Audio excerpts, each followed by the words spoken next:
topics and opinions expressed in the following show are solely those of the host and their guests and not those of W4CY Radio, its employees, or affiliates. We make no recommendations or endorsements for radio show programs, services, or products mentioned on air or on our web. No liability, explicit or implied, shall be extended to W4CY Radio or its employees or affiliates. Any questions or comments should be directed to those show hosts. Thank you for choosing W4CY Radio.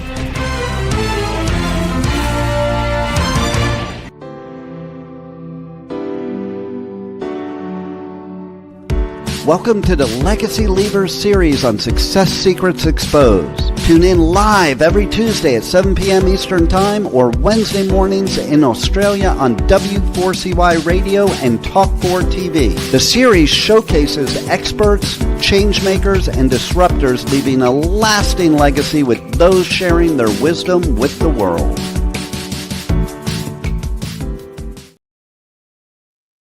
Good morning, good evening, and good day to you all, and welcome to another episode of Success Secrets Exposed. Today we're going to be talking with a trauma therapist, and our topic today is You Matter, Your Voice Matters, Your Thoughts Matter, Your Opinions Matter, and Your Feelings Matter. Now, I'm honoured to be able to share with you Brenda Minge today, who is a retired registered nurse and a life coach specialising in trauma therapy. Now, she has expertise with PTSD, including the case management of that, moral injury, depression, and much, much more. She supports veterans, active duty military, first responders, law enforcement, and survivors of abuse, including victims of sexual assault and human trafficking, helping them move from victim to survivor to warrior. And her clients say Brenda is like sitting down and having a cup of coffee with your best friend. She's known for her Midwest values and down-to-earth approach, and Brenda's philosophy is yet simple but incredibly profound, and it is that you matter, your voice matters, thoughts and opinions and feelings matter. She also serves on the board of the Veterans Ranch, which offers equine therapy to veterans and their families, something, as we were just discussing, is very, very dear to my heart as well. And join us as we share insights on healing, resilience, and empowering others to reclaim their worth and embrace a life of strength. Please help me welcome to the show, Brenda. Hello. Hello. Lovely to Good morning, I guess, for you. For me, yes. Yes. Afternoon or evening for the rest of the world, as we were talking. Yes. Thank you so much for joining us. You have such a full, rich life of serving those that have had trauma experiences. I'd love to find out a little bit more and share with the audience a little bit more of your backstory of how you become such a specialized trauma therapist. I think it's just what I was meant to do. I'm going to start back in the very beginning. My mom's family was Native American, and I was raised as a healer. Her family was Cherokee, and I was told by my great-grandmother that I was to be raised as a healer because that's in her and Granny's opinion, that's what I was supposed to do. And I have been healing with words, and I am a Reiki master for those that are familiar with Reiki and healing touch. And it started when I was 3, and it hasn't stopped yet, and I'm 65. Lovely. I know, and I'm not going to stop until I'm probably 120. I have big plans. Yeah, beautiful. And I became a registered nurse and loved that. And then I left nursing to take care of my parents when they were elderly, took care of them until they passed. And then in, I want to say 2007, I started back in school. And I got credentialed in family development, and that's where it took off. I went from family development to working with victims of domestic violence, child abuse, and it just grew from there. And I love what I do. Yeah, and that was what beams from you when we first met. So yeah, very much so. Sorry, I didn't mean to cut you off. I'll let you continue. No, ask whatever you want to ask. I was just, because of the conversation we've had and the fact that there's so much around the family and all of the different elements with family, I think it's relevant to sort of mention here that you've written lots of books to also support all of those interesting and having those conversations and just helping children understand. So I think it's worthwhile mentioning some of the way in which you write, which is also very relevant to what you do and what you're leaving as a legacy. It's so important for children to understand they have a voice, and it's okay to feel whatever you feel. Keep in mind, to a child, I did a video about this morning on my YouTube channel.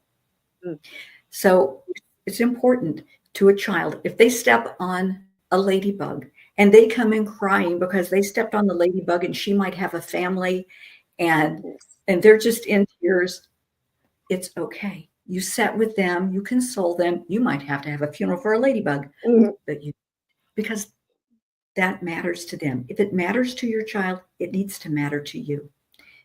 Their voice matters, their feelings, their thoughts, their fears, their ideas. It matters. And if it matters to them, it matters to you. They need to feel safe, that they can express when they're afraid. And the first book I wrote is called Sometimes.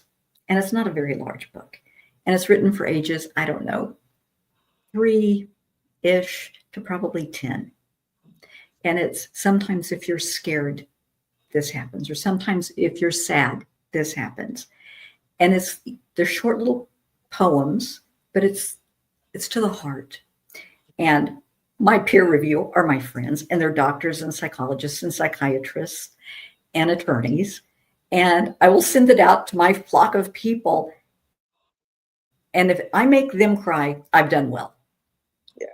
And they will come back and say, oh my gosh, this touched me to the core. How do you do this? Because it's healing them. When they read it and they cry, they're healing as an adult. I have school counselors love these books, caseworkers, family courts, doctors' offices, parents love these books because sometimes it's hard to talk to your child. It's easier to read them a book or let them read the book. In the book, sometimes I left a section for them to draw a picture of how they feel after one of the little poems, because art is important to kids. They may not be able to express verbally how they feel, but they can draw a picture. So there's just so many ways for children to heal, and I want to explore every avenue of that and give them every chance. So that was my first book. The second book was a lot of fun. It's me and my friends. And I think diversity is so important, to accept each other for who we are, not who you want somebody to be or wish they were. Accept them for who they are as they are. Now, when I talk about this, I'll tell you right now, I get teary because it just gets me. So it's about a group of children. I don't specify the age because you can make that age whatever you want it to be. And these kids live in New York, which is a melting pot of nations. They're from all over the world, all different religions, cultures, ethnicities. Some have physical challenges. I have, let's see, one little girl in the book only has one leg. But she's the fastest runner in the school. And kids embrace that because they know through the stories, nothing's going to stop them when they face a challenge. Another child is autistic. Another child has a seizure disorder and has a dog that will help them. Another child is transgender. All different religions. And it's okay because they're friends and kids accept each other. They're just who they are. And so the book, Me and My Friends, it embraces that friendship. And some of the adventures they go on and things that happen in the neighborhood and at school. And it's just, I love it. Yeah, the heart touching. Yes. It is. It is such I just wish people could do that in real life, that they would let their kids have friends from all cultures. So in the sequel, Me and My Friends and Holidays, it's wonderful because you explore the culture. We go a little deeper. So all of these kids from different religions and cultures, we talk about how different kids celebrate birthdays and Christmas and Hanukkah. There's a little boy in the book that I believe he's Navajo. I make him the family Navajo. And for this little boy's birthday, they do a blue corn cake, as a birthday cake. And it's made out of blue corn. And they sleep outside in tents and they pretend that they're Hogans. And it's fun. The kids love this. And they all celebrate each other's religions. They embrace it. And if so many people are afraid of the unknown. Yes. Yeah. And if you don't know, that's okay. Fear is okay. But confront it. Learn about it. Instead of shying away from it, saying, I don't want my child to be friends with this family because of this religion or this culture. Explore it. Find out about it. Face your fear.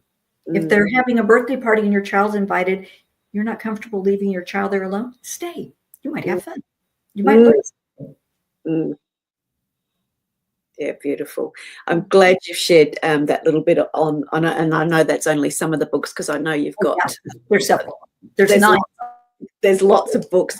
But I really wanted you to open with that because to hear you express the feelings that, and I had those feelings when you shared some of those books with me, and I can only imagine the impact that it has on the children because, as you said, they're curious, they're in the moment, they're expressing it.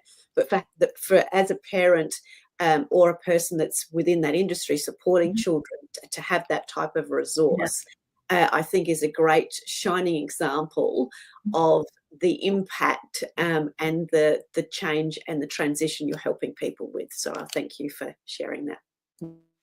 One of the most important of the children's books is, and I'm going to get teary again. I'm sorry, but this hits home for me. Yeah. It's so there's 6 books for kids, and the book, but I miss them. Oh my word. Because I know for a child to lose someone, to move, to have their friend move, to lose a pet, a grandparent, a parent, now to have a parent go to rehab, parents incarcerated, maybe they're deployed in the military. And in one of the stories, the child comes home from school and the parent's just gone. They're just gone. And it's horrible, but it happens. And it happens a lot. Yeah. It does. And for a child to read this book and realize this happened to somebody. Somebody understands this. This is me. It didn't happen in my life. But to acknowledge a child and validate their feelings is huge on their healing journey. Because a child's going to blame themselves. Honey, it's not you. Everybody's responsible for their own actions, inactions, attitudes, behaviors, and the consequences. What they did is on them. Baby, it's not you. So important. Thank you. And another reason I'm sharing this and getting you to express some of this is on the Legacy Leavers series, we talk a lot about the impact people are having. And I think you've given the audience an insight. So they've got that feeling now of what you are all about. And you talk a lot around the path to becoming the warrior. So I'm going to sort of dive in a bit deeper now. And you talk about the transition from victim to survivor to thriver and then to warrior. Can you sort of explain to us what each of those stages mean and why those stages are so significant? You could be a victim of any number of things. You can be a victim of cancer. I'm a breast cancer survivor, but I said survivor. When it happens, at the time something happens, whether you're molested, whether you're in a car accident, you have a chronic illness, you're in a horrific domestic situation, you're a victim. And that's okay to acknowledge you're a victim. because sometimes you need to hear that. It needs to sink in. This is real. This is happening to me, and I am being victimized. Once you realize you're a victim, you don't need to stay there. Yeah. Once you accept that, then you set your mind, how am I going to change? I am going to change. This is not going to stop me. Once you transition that I am going to change, I am going to get out of this, I am going to go on chemo, I am going to get the medical care I need, the mental health care I need, I'm going to see an attorney, whatever it is, you just transition to survivor. Yeah. You're ready to fight back. And that's so important. The healing journey is not fun and it's not easy, but there's people such as myself here to help you absolutely every step of the way, to encourage you and nurture you. We do not, I cannot stress this enough, we do not want to manage or micromanage your life. That's not what we're here for. We want to give you the tools so that you can manage your life. We're just here to back up, to help you, through your healing journey as a survivor. You're on the path, you're surviving, you're getting your feet solid on the ground. You're feeling better about yourself. You're able to accept yourself, your authenticity, who you are. You're able to celebrate yourself and embrace self-care, taking care of yourself, doing things for yourself that make your heart smile. That is so important to me. Do something every day to make your heart smile, whether it's wearing your favorite cologne, having your favorite coffee. I don't care what it is. Do something to make your heart smile. Great advice. And then you transition from your healing journey to thriver. You find yourself embracing life. You can smile again. You can laugh again. You have a job. You can support yourself. You can support your kids. You're working on your marriage, your relationships. You feel good about life. You feel good about you. You are a thriver. And at this point, you have a responsibility. You need to share your story and your journey to light the path for others. And that, my love, is when you become a warrior. You're fighting for others. Yeah. That was, and you've just beaten me to the punch, because I was just going to ask you to deep dive into that, which I love. So thank you, Brenda. So let's talk about now, because I think that's part of is the longer and the bigger ripple effect of the type of legacy that you have and that you deliver with the people that you work with.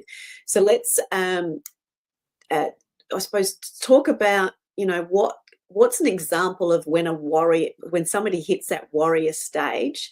What's their next, I'm sort of almost doing like they're launching into something next. They become that, for me, you become an advocate. So share some of that with us. So it's very simple, because you are far enough along in your healing journey that you started talking about what's happened to you. When you talk about what happened to you, it no longer triggers you. It no longer sets you into a tailspin of depression and anxiety and flashbacks and worry. No, you tell your story and it's like, I survived it. I stood up and I fought back, and here I am today. So you can go to schools and talk. If you lost a child, if you were a victim of losing a child to a drunk driver, that's horrific. Once you work through all of the grief, which can take as long as it takes, go to schools, talk to parents, talk to PTAs, talk to the kids. If you're a survivor of human trafficking, prostitution, child abuse, share your story with other victims. That gives them hope. That shows them, well, they were here. They found a way out. I can too. Maybe you can share things about what you did to get through mentally to survive with them that will help them have an easier path. That's all it's about, making the person's path easier. Yeah. Sorry, go ahead. No, we're put on this earth, in my opinion, to lift each other up, to encourage each other, and to help each other on the path, our life path. And like I survived breast cancer. So I immediately started counseling people and families that were going through breast cancer and other cancers. I made it through. You can too.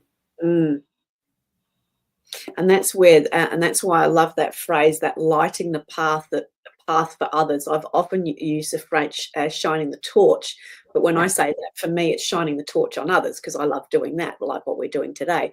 But what it's really about, that the hope and the empowerment is actually lighting the path for others. And that phrasing sits so strong with me. So thank you for sharing more of that with you. Because part of that, go for it. I'm sorry. No, one of my favorite things to say, when I had breast cancer, my uncle sat me down, Uncle Joe, and he said, he was from Texas. He said, "Gal, you can have the bear, or the bear can have you. You can have cancer, can have you." I tell people that all the time.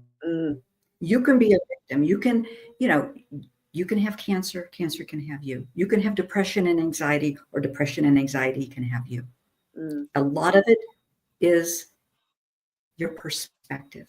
And when that perspective shifts, you've got the bear. The bear no longer has you. Yeah.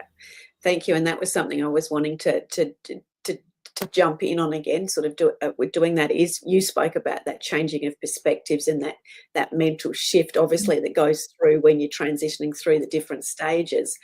And that is through that, embracing your own emotions and being comfortable and in it and going through it and working through it to find the self-acceptance within each of those stages. So you're sort of almost finding your own hope. And through finding and experiencing your own hope, you're actually then able to pass that on to others. Right. Perfect. Yeah. And it's beautiful. so important. And it looks, to a victim, it looks like a big hill to climb.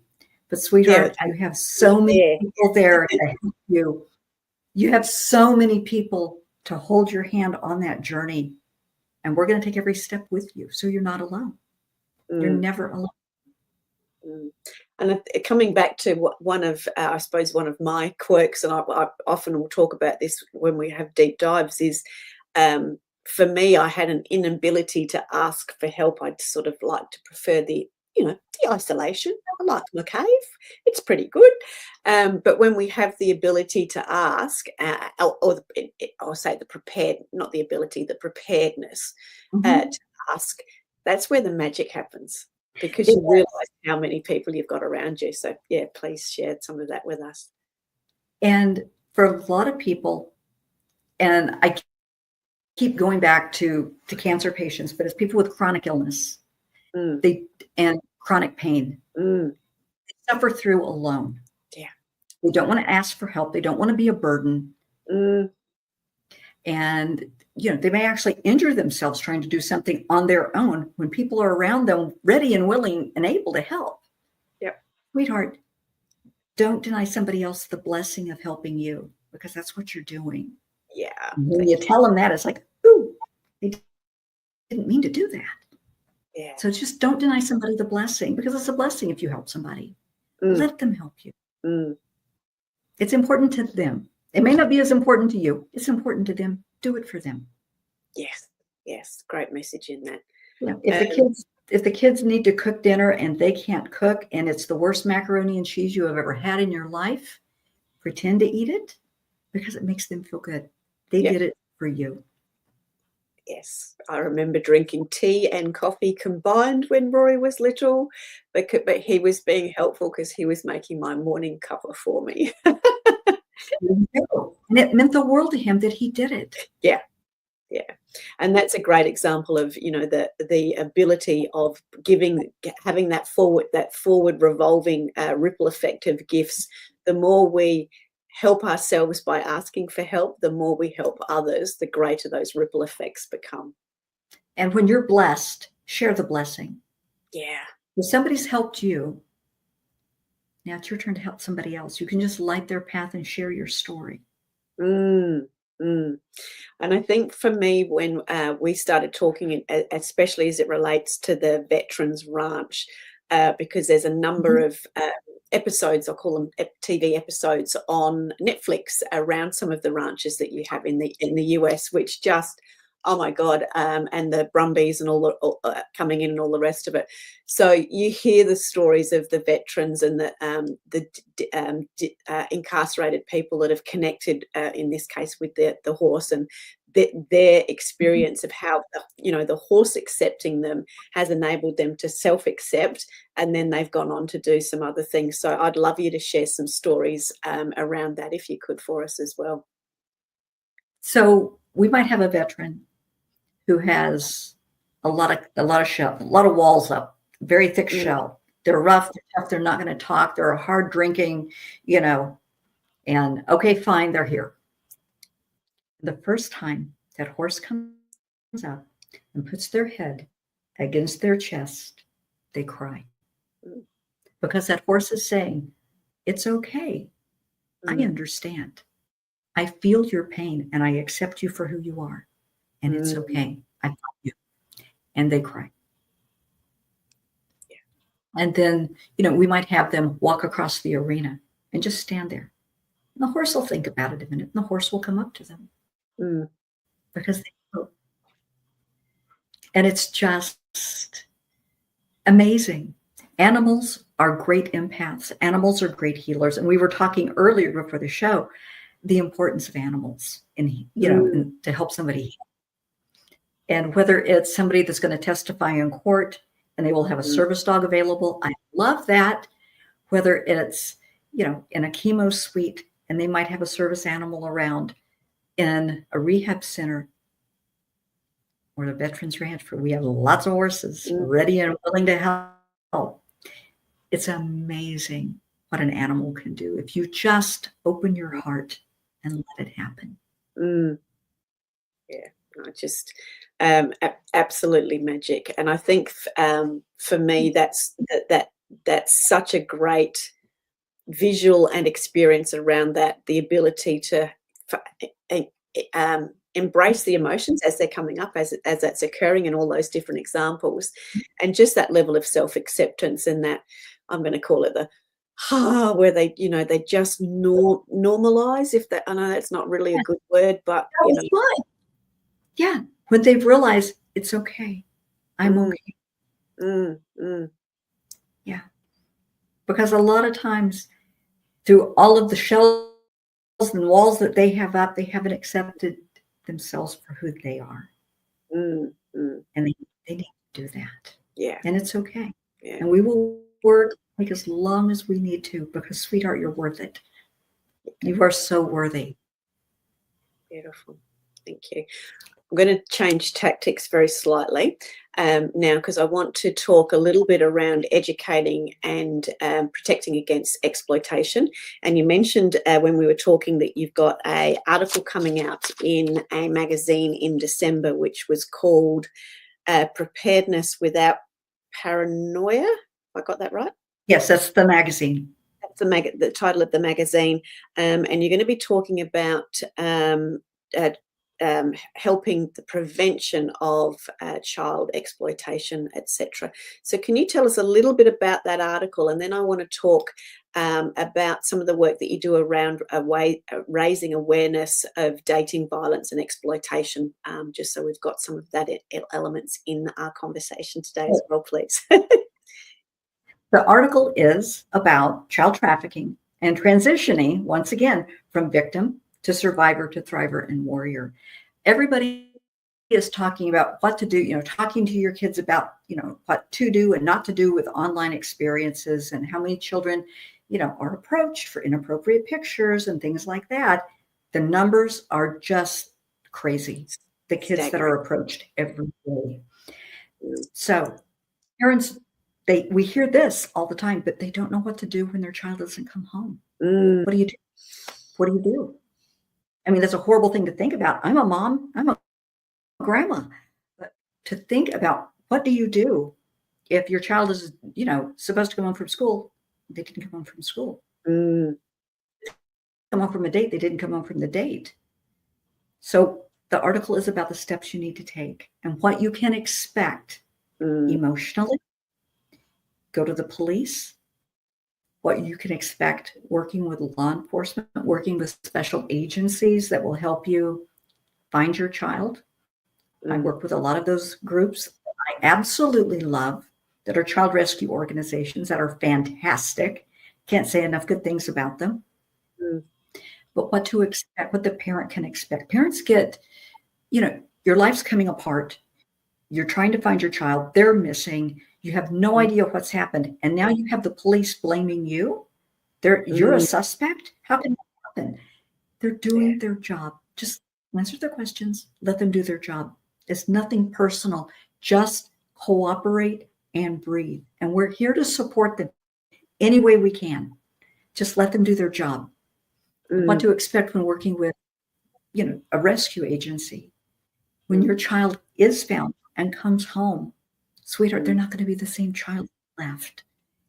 And you have to be ready for that. You might have a huge list of questions you want to ask them. You want to get to the bottom of this. It's not time. Time and place, sweetheart, time and place. First thing, you need medical care. Get them to a hospital. Then they need a mental health evaluation because what they have gone through, you can't imagine. Yeah. And maybe they weren't sexually abused, but maybe they didn't have food for days. Maybe they were dumped in another country. You don't know. So let them work with their healthcare team, their mental health care team, and they will share with you when they're ready. If you push them, they're going to shut down. If you push them, you don't want them to run. And that will happen. If they feel that you're putting so much pressure on them, nobody understands, this is worse than ever, they may try and just leave and you start all over again. So that's what the article is about. Yeah. Very, very deep article, obviously, with lots of elements in there. And this is what I love about having the conversation with you today, is there's just so many layers to the support that you provide, but more importantly, there's so many layers to the understanding of what people are going through in all of the people in that, in that bucket of all of the people that are in that experience. There's the as you said, all the types of different first responders, all the medical caring people, let alone all of the family and this next layer of family, and then the individual that it's occurred with. So being able to understand all of the individual's perspectives and being able to support, as you do, all of those people in that scenario, not just the children or not just the parents, but just supporting all the people that provide the framework of that support. I just find it amazing. So thank you. And to be able to write for magazines that have that sort of information available for parents, and schools, etc. It's a wonderful online magazine. The article will be out in December. They have wonderful articles you can go online now and look at. I can't say enough good things about this. It is absolutely a fantastic e-magazine. Yeah, beautiful. And isn't it great that we've got in the digital world with everything going as fast-paced and AI-driven as it is, but isn't it great that we've got these resources that at once upon a time we wouldn't have had, and we would have almost, I'm going to use a term from my mother, suffered in silence and lack of knowledge. We just wouldn't have had it because it wouldn't have been spoken about, and the resources and the knowledge and the information wasn't there. Yeah. Years ago, it wasn't spoken about. No. And you had touched, you mentioned dating violence, and that was something years ago that wasn't talked about. I mean, when I was in school back in the olden dinosaur days, you knew girls and guys both who were in abusive relationships. Yeah, you would see them with the black eyes. Guys too, with the black eyes, with a broken nose, the scratches, and you knew, but we didn't talk about it. You knew about it. You didn't talk about it. Yeah. Families covered it up. They didn't want to talk about it. We need to talk about it. It's more common than people know. Yes, and that there's healing in the talking about it and being aware and all those sorts of things. That's something that I love with the conversation we've talked about it. There's lots of really great movies now or TV series that are sort of bringing a lot of this diversity and complexity to the fore. Yes, they're ultimately entertainment, but there's a lot of educational elements with them. And it is enabling people to talk about different elements more.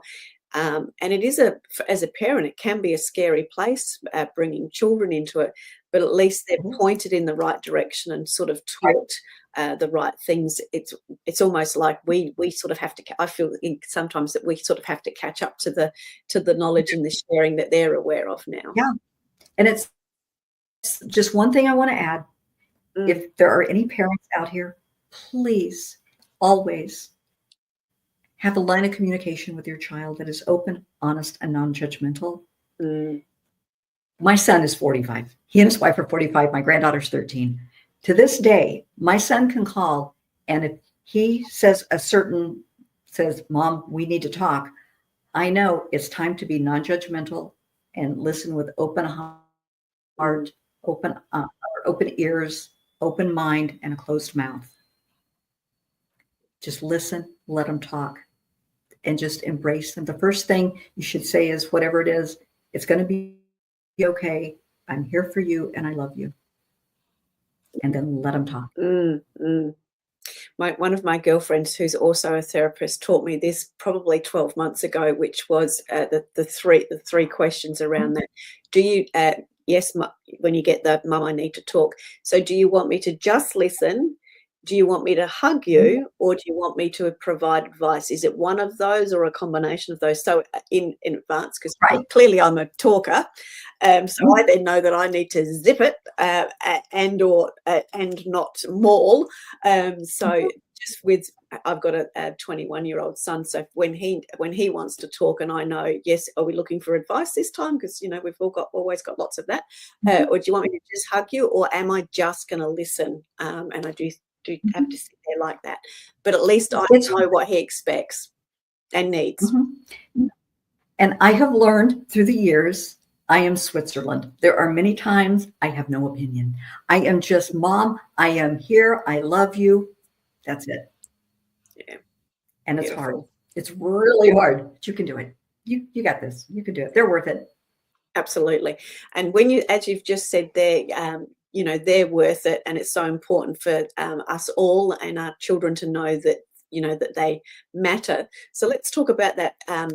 Moving on from there, the self-respect that we're the self-respect that we're giving our child, helping them understand it, and sort of that sort of thing, because a lot of what you're doing is helping people cultivate their self-respect and their self-worth. It's so important. And for so many families, it's absent. It's just unheard of. And in many cases, it's a generational trauma, because the grandparents were raised a certain way. So the parent was raised a certain way, and they're parenting their child a certain way. There is no I love yous. There is no you did a good job, I'm proud of you. I know kids that have never heard that. I know adults that have never heard that.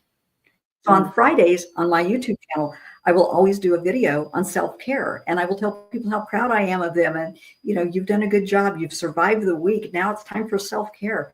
You need to be able to do that with your child too, because kids need self-care. They need to know, okay. I mean, imagine being 5 years old and being told you're worthless, you're stupid, you're ugly, you're never going to amount to anything. Nobody even wants you in the house. And then you start school. Hopefully a teacher will recognize the gift that you are and will cultivate that, because all the seeds have been planted that you're worthless, that you're not worthy of respect. You're not worthy of a voice. You're not worthy of anything. And all it takes is one teacher, one person. It could be the custodian, to tell you you're special, that you're really smart. You're a good reader. You're really good at math. You're the best speller in the class. That's all it takes for those seeds to be planted, the good seeds, and now we water them. And the whole child's life can shift. That perspective will shift. They will start carrying themselves, feeling better about themselves. Yeah. And that's what counts. They will learn they matter. Their voice matters. Their opinions matter. Their ideas matter. And I would love to see schools practice self-care on Fridays, just so that kids can do something to recognize themselves. Yeah, and to reward themselves for surviving one heck of a week. Yes, yes. Love that. I've got a little note on here on my desk that I picked up off somebody that is my version of that, I believe, and it says, "You made it." So it reminds me on a Friday that I've made it to Friday, which means I don't have to keep racing ahead and doing all the rest of it. I've made it. Time to stop, celebrate, etc. And that's my reminder to go into the weekend with plans for what am I going to, enjoy? What am I going to relax with today? What book am I going to read? What am I going to do different that's not work? So I love that. So Fridays is the day. So thank you. Oh, we have do you find children attached to the ones who give them the positive attention? They can, but a child will attach. It's not necessarily the person that gives them positive attention, it's the person they identify with. So if you're telling them they're worthless and there's somebody in the family that is not a good influence, they're going to kind of bond with that person because they're going to feel a connection with them. And that would be much better if they form a bond with a positive individual, of course, but a child is going to connect with whoever they can feel a connection with, I guess is the only way to say it. Yeah. And it's really sad. It can be just horrific. You tell a child, you're stupid and you're worthless, and they're going to believe it. They're going to believe, what I like to say is they're going to live the label. Oh. And we all do that. If you think about it, we all do that. The label that you were given as a child, you live that. You carry that with you. And what we as adults fail to realize, those labels are like Post-it notes, the little sticky notes. Honey, you can take that label off anytime you want and replace it with a positive label. We were never taught that growing. We just bought into what the grown-ups told us, that you're stupid and you're ugly and you're worthless. No, let's start taking off those labels. Oh, I love what I have done in the past, even with children, we'll have a whiteboard and I'll tell me all the bad things about you. And they have a huge list. And so we make all the little Post-it notes and put it up. And then I say, okay, now give me a positive one about you. Well, I'm a good friend. So we put that one over one of the bad ones until all of them have been replaced. Love that. I love the visual element. There's so much power in that visual element of what you're sharing, but actually putting one on top of the other would have such a so simple, but such a profound effect. How do we find or remember the label given so you can remove it? Annie, that's really simple. Just reflect on your life and who you are today. Think back. If you have poor self-esteem today, I'm not saying you do, I don't know you, of course, but let's say that you have poor self-esteem. Just try and remember where that started. And if you honestly, you don't even know, you just have really poor self-esteem, you just don't feel good about yourself, that's okay. Just start with positive affirmations. Personally, I have a couple of positive affirmations on a Post-it note on my bathroom mirror. And not that I necessarily need positive affirmations, but it's good to see it. So just, it is. And that's all you need to do is reinforce the positive in yourself. If you can't remember the old label, that's fine. To heck with it. We're going to replace it with a positive one, whatever it may be. You don't have to remember the exact event. Just know that you are a beautiful soul and you are so worthy of love and respect. You matter. Your voice matters. Your opinions matter. You matter. Beautiful. Thank you. And what I'm experiencing here with the conversation that we're now having online, and we've got just got another one coming up, but I think we'll answer this next question. But I think this is the beauty of what happens when you actually have great conversations and you find a community. And I'll ask you to talk on finding strength in a community. But we do have another question there from If you can't seem to finish things, is that a commitment issue? Well, that's called a procrastination issue many times. It might be something that you're not overly thrilled with doing. Just an example. There's laundry to be done. Yep, it's sitting there, isn't it? I will do that after the game. Well, the pile isn't that big. I'll do it tomorrow before I go to work. And when I come home, I'll finish it up. So it's not necessarily a commitment issue as much as a procrastination issue. What I do, but I am a very methodical, organized person. Nurses are that way. So I have a specific, for me, I do laundry twice a week because I can't stand to have dirty clothes around. So there's a certain time of day. That's what I do. Routine it. Batch it. Absolutely. Make a note to remind yourself that you're going to do this and do it. Yeah. Beautiful. If it's something, and I saw an article about this, I think it was earlier this morning. If you just have trouble, you're just depressed and you're suffering with really deep depression and anxiety, and you just can't make yourself do it, do part of it. It's it's a baby step. But little steps lead to big steps that lead to accomplishment. So I have things I want to do and I've started, but everything else, and don't get to the things I want to do. I so understand that. I think everybody in the planet understands that. We all have great ambitions and things that, maybe it's a home project that you've started and you ran out of paint, you ran out of nails. I'll get back to it. The next time, a priority issue. Then you need to figure out exactly what you need to accomplish this. Yeah. Get a specific time. You are going to do this. There are not going to be any interruptions. There's not going to be any excuses. You're going to do it. Dedicate a morning, an afternoon, whatever. You are going to do this and get it done. Perfect. Thank you. And Brenda, we've only got a few minutes left, so I just want to make sure we wind up with how important community is, or finding the community and the strength within the community for the people that you work with.